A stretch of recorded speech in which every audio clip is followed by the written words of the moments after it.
Hey there. We're talking about the onion root tip lab that we're going to be doing in class today and next class after our test. And so what I'm going to have you guys do is look at this assignment here. This is the sheet that you're going to be using. And so these should look familiar. We have interphase, prophase, metaphase, anaphase, telophase. And so for each of these sections, what I'm going to have you do is you're going to do a drawing and you're going to explain which phase you think this is in. So we're going to take a picture of, you're going to draw a picture of a cell that's in interphase, so just one cell. And then you're going to explain why you think that this cell is in this phase, making sure that you use this word right here. And so here we have, in prophase, you'll need to use these words. And so these are going to be sentences.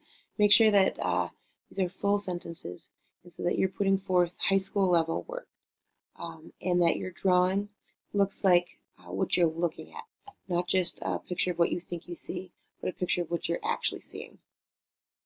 And what I'm going to have you guys do is at the beginning of this assignment, take a screenshot of one of your screens, and then we're going to count how many of our cells are in interphase. How many of our cells are in prophase? We're going to put that number here. This is all the same screenshot. How many of our cells are in metaphase? How many of our cells are in anaphase and telophase? And we're going to count these up at the end of the assignment, and we're going to determine which phase our cells are in the longest. And so let's talk a little bit about this assignment. We are looking at onion root tips. So here is a little baby onion plant, and we're looking at the tips of onion roots, so right here. And we are looking at the tips of onion roots because this part of the plant is going to be growing a lot. And if it's growing a lot, it means that it's going to need to be producing more cells to grow to get larger. And so here we're going to have lots of cells undergoing mitosis. And if we look here, this is up close, magnified, probably about 100 times. This is what we're going to be seeing. These are all cells of onion root tips. And so they're each in different phases of mitosis. And so let's look at what each phase looks like and why they look like this. And this is going to be helpful for your document. So here we can see that this is in interphase. This is an interphase. This one's probably in interphase 2 as well. This one as well. And so what we're looking at is this, in this stage, remember that our chromosomes are in a relaxed state. They're in the chromatin form, and that they can't be observed independently. They're like a bowl of spaghetti, or I like to think of it as like a ball of yarn. The chromosomes are not yet coiled up, and so you can't see them individually. So like a ball of thread, you can't necessarily see one thread, but you can see the whole ball of it. But because each thread is so small and thin, you can't see the individual threads, but you can see the ball of it. And so we can see that here in our pictures of onion root tips. You can't see the individual chromosomes or chromatin because they are just so small and thin, but you can see the whole ball of them, the mass of them together. And so that's interphase when you see something like that. Here, when the chromosomes start to coil up, or the chromatin starts to coil up into chromosomes, you're going to hit something called prophase. And so you can see how the individual chromosomes are starting to become apparent. And so you're going to also see some in between phase, because remember that it's not just going to jump from phase to phase to phase perfectly. There's going to be some in between. So here is your in between phase. This is like a interphasey prophasey cell right here. So here's our interphase, and in between, here's our prophase. Let's look for a metaphase. Remember, meta, middle. And this is when our chromosomes line up along the middle.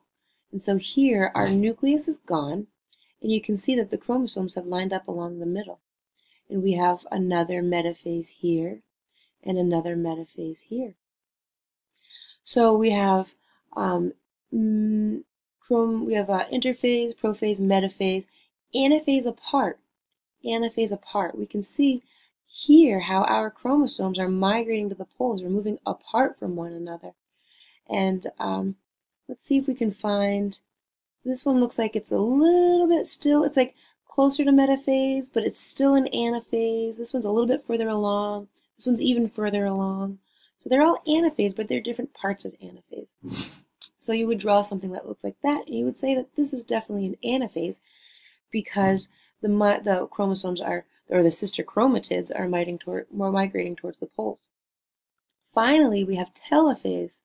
So here, look, well, this is definitely anaphase, but it's getting pretty close to telophase. Here, you still have one cell, but you have two sets of genetic material in the one cell. You can see that the chromosome, the nuclei are starting to form, beginning to reform, and they're smaller than, let's say, something in interphase. They haven't completely separated yet. It hasn't gone through the G1 phase and grown. So they're smaller, darker nuclei, and they're all in one chromosome. I'm sorry, they're all in one cell. And so you can see that this is definitely telophase. You can look here, and this looks like it's telophasy cytokinesis. It's not, maybe it's not quite done splitting, but maybe you can see that cell plate forming a little bit. It's somewhere in the middle. I would accept that being a telophase if you were to write that as telophase. However, I would say that these two right here have just split, but they're still smaller, but I'd say they've gone through cytokinesis. And so those are the phases of mitosis that we're going to be looking at, and that's the reasoning that I'd be looking for on your explanation. So make sure that you're using these words here: chromatin, chromosomes, chromatin, chromosomes, axis. I would definitely use the word middle as well, or axis. If you used axis or middle, I'd be okay with that. Chromosomes, sister chromatids and poles, chromosomes and chromatin. And that is just about it. So make sure that you take your time, do high school level work, full sentences, and a good picture for each of these. I'm only having you draw one picture for each phase. And so just take your time doing each of these phases. So for full credit, make sure it doesn't look like something that a third grader has drawn, because I know that you can do high school level draws. All right, I will see you in class. Let me know if you have any questions.